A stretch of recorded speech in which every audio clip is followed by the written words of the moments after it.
Welcome to the Imagine Exposure Vodcast. We have a very special guest.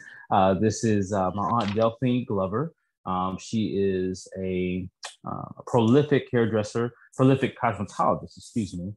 She's been doing it for many years and just has a unique gift. I think also is a very brilliant woman, does a lot, everything behind the scenes. Even when it comes to game time, I got to talk about game time a little bit. In our family, we play games, and she does win categories every once in a game. She may beg to differ, but every once in a game. But Auntie, how you doing? I'm doing great, thanks. All right. Well, first question out of the gate, we ask every guest, who are you and how do you define yourself? I am Delphine Dolores Johnson Glover. I am a bit of an entrepreneur, a creative, a mother of 3 children, grown children, and 1 granddaughter. And I am a bit spontaneous, but a little laid back, but just enough to keep a good flow of positivity going and excitement in my life. Sure. What is your story as it pertains to work and vocation? My story is I had about 2 years of college, and I ended up with children, 2 kids. I got my first job when I was about 25, and I got married at 20. And I was just a housewife, during that time, raising the kids. And I got my first job working at a department store. Well, the downtown store of that particular department store closed, and ended up, long story short, I'm working there for 10 months, and that downtown store closed, but they had to place all of those old employees from the other store. And in the process, it meant that I had to lose my job because I had no seniority there. Back at home, doing the housewife thing, I was kind of climbing the walls and said, I do want a career. I want something. All before I really wanted to be a fashion designer, going through college and what have you, but it didn't allow the place that I really wanted to go get training at. So I ended up talking to a neighbor / classmate that said, you already do your daughter's hair, your mom's hair, your aunt's hair, your sister's hair sometimes. Why don't you go into that, become a cosmetologist? And she told me about a friend of hers that had just completed her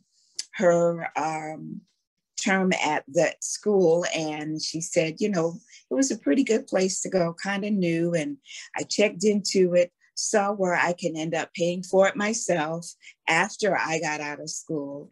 And it was only a 10-month obligation as long as I would go full time. Thought, okay, I'm going to give this a try. And I did. I ended up graduating with the 2nd highest academic honors in my class. And it was a large class at the time, but God just provided a job for me as soon as I got out of school. After graduation and completing my practical and theory classes to get my license, I was licensed and I was working the very next week after graduation. And I look up and 32 years have passed, and I've been in this profession, making it do the best that I can. Awesome. What would you say is the biggest misconception about your story? The biggest misconception about my career is that people think you got money because you're a hairdresser. You know, you always got some money in your pocket. And they think that hairstylists' hair are generally unkept. The lies they tell, because I'm an exception. I'm an exception to the rule. Okay. All right. Next question is, who are the people in your vocational story in which you're most grateful? The people in my vocational story, I would say, I went to Chavot Academy, which was a little school that opened here in Orangeburg. And the owner was a white gentleman out of California. And he wouldn't come down that often to the school to check on things, but he left it in the capable hands of our instructors and checked in quite often. But in the process, he devised a student advisory group, 2 of the students, and I was selected to be on that. And that said a lot about him looking into the character of the people that he chose. And he valued our opinions of what we thought was needful and needed to change and, you know, that kind of thing. I value my instructors for what they gave and the push that they gave for excellence. And I value my instructor that trained me to get my instructor's license just several years ago, and a whole host of other cosmetologists that I met along the way that really instilled some positivity and skills and different concepts of things that you just gather, like you're gathering flowers in a field, going along the way to create the bouquet of your career. I like how you worded that. How did your childhood passions as a kid prepare you for your adult career choice? As a child, I guess I was always a creative. I liked playing with my doll babies. I did their hair, did their clothes. As a child, and I still call it a child, by the time I was in 7th grade, because of my mother being a home economics teacher, and at least in 2 of her 4 daughters, she instilled that sewing skill and some of those other household type skills. I began making my clothes from the time I was in 7th grade. I mean, just about everything that I wore from 7th grade until the time that I got married and started having kids. So having that creative knack and writing and, you know, different things, when you're a creative, you'll find different ways to create because that's just in you. That's your passion. So it just becomes a part of you. Okay. Okay. So how can you explain what you do as a professional in 1 sentence? And then I want you to explain what you do as a professional in 1 word. Okay. What I do as a professional is I take one individual at a time. I assess their need, and in this case, their hair care need, and I try to meet that need with what it is that they are needing and what's best for them. In 1 word, I guess it's a transition. Transition. Okay. Love it. Okay. Or I meant to say probably transformation would be a better form of that word, transformation. I think both of them work, but yeah, absolutely. Yeah. I can definitely see that. Yeah, absolutely. Right. Transformation. Because I mean, yeah, and I think about like all those pictures that you see on social media where you'll see a person, you're like, oh, okay. Yeah. Go from it's to like B. you're transforming people as they come through the door. They will not leave the same. So you are a part of that transformation is basically what you're doing, you know, and you're cultivating that through the attitude in the room, the conversation. It's just a lot of aspects that go along with being able to do that. Sure, for sure. All right. Let's see. What would you say in terms of what do you love the most about your job?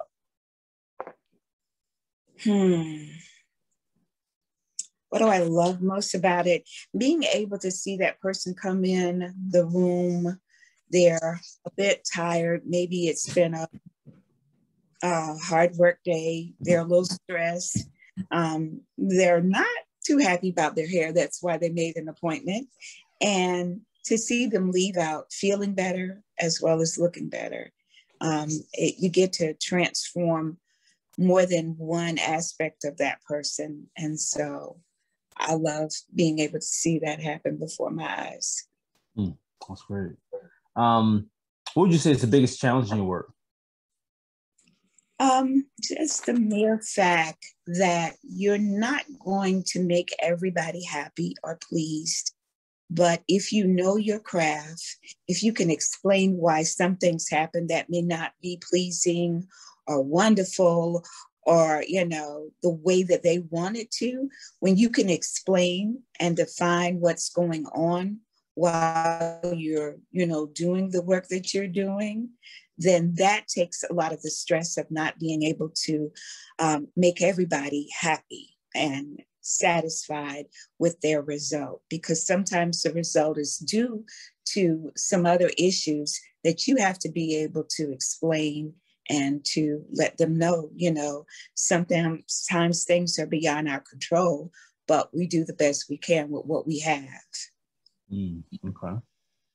What steps must a person accomplish to either become certified? You talked a little about this a little bit earlier, but what steps must a person accomplish to become either certified or respected in this profession? I think it's having a made-up mind that you're going to come in there to try to absorb every ounce and aspect of that profession. There are times that you're going to feel like you're going to school to become a doctor and not a cosmetologist, because a lot of the subject matters you will end up saying, but this isn't even about hair. Well, it's not all about hair. So embrace every aspect of the training and the practical, studies to accomplish what it is that a cosmetologist is, which is a multifaceted position. Let us see. I think it's about 1,200 hours that you have to go to school for your practical and your actual physical training. And that's going to school, full time. It will take you close to 10 and a half, 11 months to complete if you're going on a full-time basis. So definitely having a mindset that you're going to complete it and follow through to the end and go for your testing and make it happen. And you don't have to get in this for the next question to get in specific numbers, because I know in terms of a cosmetologist, there's a way in which you have to kind of be discreet in that. But what would you say, or what's wisdom look like in terms of negotiating the amount, in terms of your value, in terms of what you give your clients? How do you negotiate? How do you think about creating value? And the reason that the way this question was birthed, I had some friends who were in a position of leadership, and that's one of the feedback that they gave specifically in our community, that we don't talk about negotiation. We don't talk about money in that regard.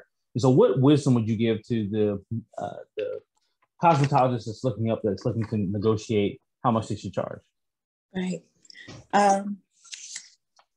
With going to hair shows, we learned years ago when we are in a setting where people have come from all over the United States or even the world, to never speak of what we charge for certain services in South Carolina, because it's a vast difference. So you'll have to be knowledgeable about what's going on in your area as far as what others are charging, and comply, with that within boundaries. Your skill level will have something to say about, how much you charge, as well as your experience. Sometimes people will want to go to a more experienced cosmetologist because they've seen it, just about all. And having that experience is going to allow them to know what to do with your particular situation. So it has a lot of different aspects that you got to apply, but basically know what is being charged in your area, know what you're worth, and, find a happy medium somewhere within that. For sure. Okay. Let's see. Okay, this is the time machine question. Time machine question. If you could go back and get into a time machine and go back 32 years ago and talk to that Delphine, like, what would you say to yourself 32 years ago? Let's see. I would say definitely grasp everything that you can get within this profession. Do not limit yourself concerning anything. Find out as much. Don't be so wedded to one particular way of doing things, or don't be wedded to just having a specialty and concentrating on that. Get everything that you can get. And definitely have other forms of streams of income. Follow your passions, because I've always had several, almost too many to try to follow, but follow them and, pursue them, especially ones that are going to be beneficial to you. Don't allow yourself to just be wedded to just one thing. Seek out more than one stream of income. Do your best to save and, think about your future. That's good advice. Very good advice. How does one as a cosmetologist prepare to transition from their role? What does end game look like? Is retirement? What does that look like for a cosmetologist? Well, that kind of goes hand in hand with that last question, because I wish that I would have gotten better advice along the way and been able to take it, as well as been able to understand how to get from point A to point B. I feel like that is one of my biggest downfalls, that I didn't have that